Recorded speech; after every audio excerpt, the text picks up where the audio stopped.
Hi guys, welcome back to one more mini vlog. నా ఛానల్ని first time చూస్తుంటే please subscribe చేసుకొని support చేయండి. అండ్ మేమైతే సాటర్డే ఈవినింగ్ అలా టెంపుల్కి వచ్చామన్నమాట. చాలా అంటే చాలా పీస్ఫుల్గా అనిపిస్తుంది టెంపుల్కి వస్తే. ఇంకా శ్రావణ మాసం కదా, ఫుల్ డెకరేట్ చేస్తున్నారు వరమహాలక్ష్మిని.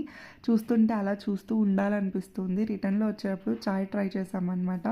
మా హస్బెండ్ ఫస్ట్ టైం షావుకర్ చాయ్ ట్రై చేశాడు. చాలా అంటే చాలా బాగుంటుంది టీ అడిక్టెడ్ పర్సన్స్కి అయితే. ఇంకా మేము ఈవినింగ్ అలా మూవీకి వెళ్ళామన్నమాట. ఏ మూవీకి వెళ్ళాం ఏంటి అనేది మీరే చూసేయండి. థియేటర్స్లో చాలా కమర్షియల్ అయిపోయారు. మూవీ టికెట్స్ 360 అయితే పాప్కార్న్ 300 రూపీస్ అంట. ఇంతకుముందు మా తల్లి మల్టీప్లెక్స్లో 150 రూపీస్ పాప్కార్న్ ఉండేది. రీజనబుల్ అనుకున్నాం, ఇప్పుడు 300 రూపీస్ అంట. ఇంకా ఆకలి వేస్తే ఖచ్చితంగా తీసుకోవాల్సిందే కదా, తప్పదు. బయట స్నాక్స్ కూడా అలో లేదు బేసిక్గా. మూవీ అయితే మిక్స్డ్ ఎమోషన్స్. 90s కిడ్స్ అయితే చాలా రిలేట్ అవుతారు.